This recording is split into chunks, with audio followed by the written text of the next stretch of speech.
이야기가 하나로 합쳐진 소위 액자식 구성의 이야기라 할 수 있습니다. 오늘 본문에 등장하는 중심 인물들은 그렇기 때문에 서로 뭔가 공통점이 있는 그런 사람들이라 할 수 있는데요. 오늘 중심 인물들이라고 할 수 있는 혈루증 걸린 여인과 해당장 야이로에게는 공통점이 있습니다. 그것은 바로 이 두 사람 모두가 지금 어떤 한계 상황에 직면해 있다라는 것입니다. 여러분, 한계 상황이란 말을 사전에 찾아보면 이렇게 정의하고 있습니다. 사람의 힘으로는 더 이상 어찌할 수 없는 막다른 절대적인 상황, 그것이 바로 한계 상황이지요. 여러분, 살아오시면서 그런 상황을 한번 경험해 본 적이 있습니까? 내 힘으로는 도무지 어찌할 수 없는 그런 상황에 딱 직면했을 그때, 바로 이들이 그런 상황에 지금 직면해 있는데요. 여러분, 혈루증 걸린 여인의 한계 상황이 43절에 잘 표현되어 있습니다. 43절 제가 한번 더 읽어보겠습니다.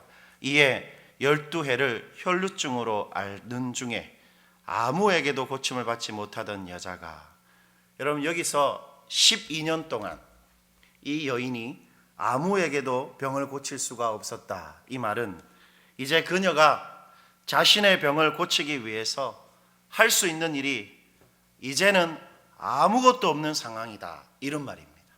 자신의 병을 위해서 할 수 있는 게 아무것도 없는 상황, 바로 한계 상황이지요.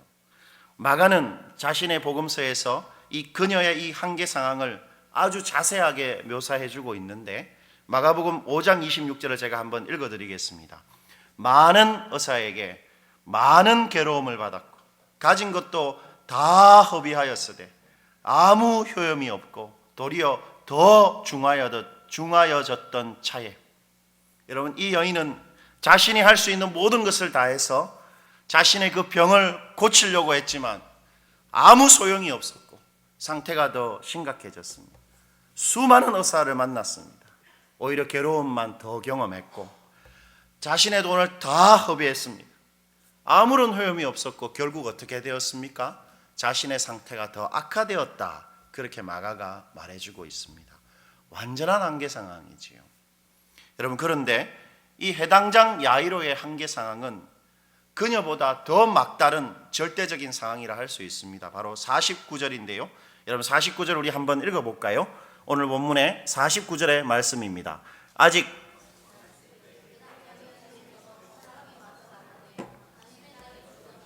선생을 더 괴롭게 하지 마소서 하거늘. 여러분, 여기서 딸이 죽었다, 이 말은 무슨 말입니까? 이제 모든 가능성이 사라졌다는 것입니다. 딸의 병을 고치기 위해서 이제 할 수 있는 것이 아무것도 없는, 그야말로 끝장이 난 상황, 그것이 바로 딸이 죽은 것입니다. 그래서 예수님 집으로 계속 모시고 가는 것은 예수님을 이 건속의 말대로 괴롭히는 일이 되는 것입니다. 왜 그렇습니까? 죽음이라는 것은 예수님조차 그들이 볼 때에는 아무것도 할 수 없는 한계 상황임이 틀림없을 것이기 때문입니다.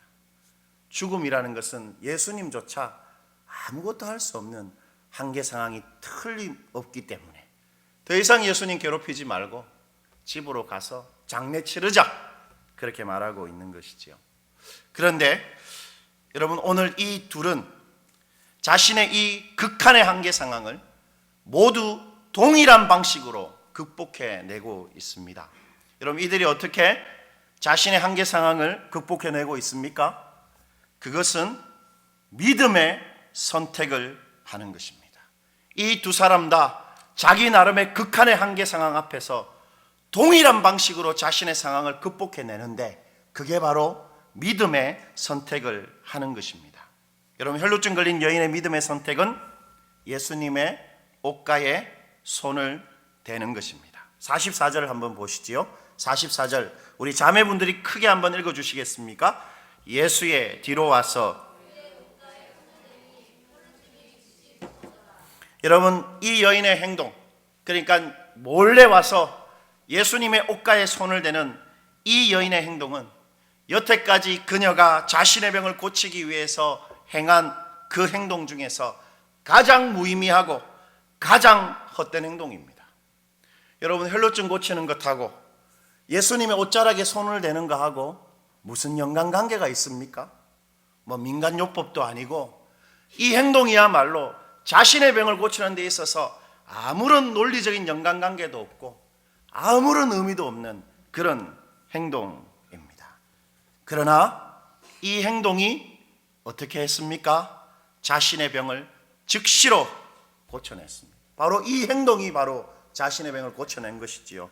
12년 동안 무슨 수를 써도 그 무엇도 해결할 수 없었던 이 병을 그냥 옷자락 한 번 만졌는데 즉시로 해결하고 있다라는 것입니다. 또한 이 해당장 야이로도 믿음의 행위를 통해서 딸을 살려냅니다. 야이로의 믿음의 선택은 예수님의 말을 듣고 예수님을 따라 집으로 계속 가는 그것이었습니다. 바로 50절인데요. 우리 50절 우리 다 같이 한번 읽어보시겠습니다. 본문의 50절입니다. 예수께서 들으시고 이르시되 두려워하지 말고 믿기만 하라. 그리하면 딸이 구원을 얻으리라 하시고, 여러분, 야이로 해당장이 예수의 이 말을 듣고 우리 주님과 함께 자신의 집으로 계속 걸어가는 것도 앞에 있는 이 혈루증 걸린 여인의 그 행동처럼 분명 무의미하고 불필요한 행동임에 틀림없습니다. 왜 그렇습니까? 딸이 이미 죽었기 때문입니다. 최소한 숨이라도 붙어 있어야 예수님 집까지 가는 것이 어떤 의미가 있고, 최소한 딸이 살아 있어야 주님이 가서 무슨 일을 할 수 있는데 딸이 죽었기 때문이지요. 때문에 예수님 따라 집까지 가는 것은 어떤 면에서 불필요한 행동입니다. 그러나 이 믿음의 선택이 죽은 딸을 살려내는 것입니다. 그렇다면 여러분, 이런 절대적인 한계 상황을 아주 거뜬히 극복해내는 이 믿음은, 이들의 믿음은 도대체 어떤 믿음입니까? 어떤 믿음이겠습니까, 여러분? 그것은 우리 예수님 외에는 나에게 이제 다른 방도, 우리 예수님 외에는 나에게 다른 대안, 우리 주님 외에는 나에게 다른 해결책이 없음을 아는 데서 나오는 믿음입니다. 둘 다 똑같습니다. 12년 동안 아무도 고치지 못했는데 저 사람은 고칠 수 있겠다. 예수는 고칠 수 있겠다. 딸이 죽어서 이제 이 세상에 그 어떤 존재도 내 딸 고칠 수 없지만 예수라면 가능성이 있겠다. 예수라면 할 수 있겠다. 그런 생각에서 나오는 믿음입니다. 오직 예수님에 대한 절대적인 기대와 이제 그분밖에 없다라는 그 간절한 소망에서 나오는 믿음입니다. 그러한 믿음에서 비롯되는 행동은 겉으로 보기에는 쓸데없어 보이고 불필요해 보여도 옷자락을 만지는 것이고, 그냥 딸이 이미 죽었는데 예수님 따라서 집으로 걸어가는 그런 일상적인 행동임에도 불구하고 그 어떤 불치병이라도 즉시로 고쳐내고, 심지어 거짓말 같겠지만 본문에 정확히 기록되어 있는 대로 그 장례가 난 그 집에서 수많은 조객들이 본 것처럼 죽은 자가 달리다굼 한마디로 일어나는 그런 행동이 될 수 있는 것입니다. 그런데 여러분, 왜 그렇습니까? 왜 예수님에 대한 절대적인 기대와 소망에서 비롯되는 믿음이, 그 믿음의 행동이 그러한 일을 해내는 이유가 뭘까요? 도대체 예수님에 대한 믿음이 뭐길래 이런 극한의 한계 상황을 거뜬히 이겨내게 만듭니까? 그것은 예수님에 대한 절대적인 믿음은 반드시 예수님의 능력을 동반하기 때문입니다. 46절인데요. 우리 46절 다 같이 한번 읽어보십시다. 예수께서 이르시되 내게 손을 댄 자가 있도다. 이는 내게서 능력이 나간 줄 알미로다 하신대. 그냥 예수님의 옷자락에 손을 살짝 대었을 뿐입니다. 그러나 그 사소하고 그 일상적인 행동이 예수님에 대한 절대적인 기대와 예수님에 대한 유일한 소망에서 나온 믿음의 행동이었기 때문에 예수님의 능력을 경험하게 했다고 예수님 분명히 말하고 계신 것입니다. 여러분, 베드로가 말하는 게 뭡니까? 아니, 예수님, 지금 사람이 이렇게 많아서 막 예수님 몸에 손을 대고 밀치고 있는데 도대체 누가 내 옷에 손을 대었다는 것이 말이 됩니까? 이렇게 말했지만 예수님은 정확하게 주목하고 분별하셨습니다. 내게 내 옷자락을 만진 사람이 있다. 무슨 말입니까? 나밖에 없다. 예수님 외에는 이제 다른 대안이 없고 우리 주님이 아니면 내 문제 절대로 고칠 수 없다. 그런 믿음으로 내 옷자락을 만진 사람이 한 명 있다. 그 이야기를 하신 것입니다. 그 믿음입니다. 예수님밖에 없다라는 믿음에서 나오는 행동은 반드시 예수님의 능력을 경험하게 되어 있습니다. 예수님에 대한 절대적인 기대, 그 소망에서 나오는 믿음의 행동은 천하 없어도 반드시 예수님의 능력을 경험한다는 것이 이 두 이야기가 말하고 싶은 진리입니다. 우리가 예수 믿는 것도 마찬가지입니다. 여러분, 우리가 예수 믿는 게 뭡니까? 이제는 내가 아닙니다.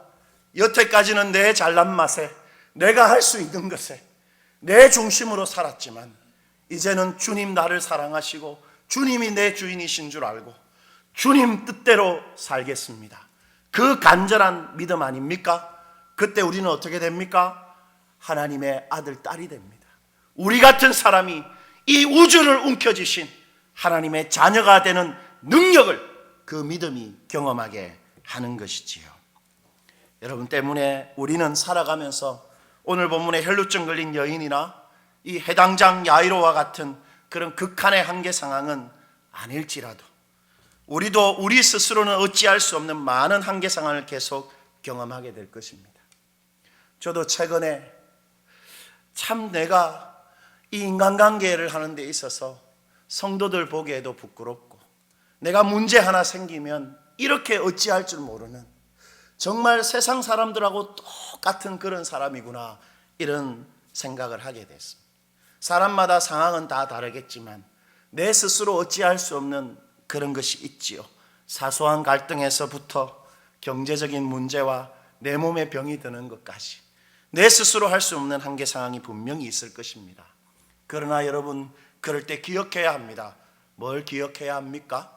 우리 예수님이 우리 옆에서 언제나 우리의 모든 사랑을 정말 같이 겪으시면서 또 이렇게 분명히 말하실 것입니다.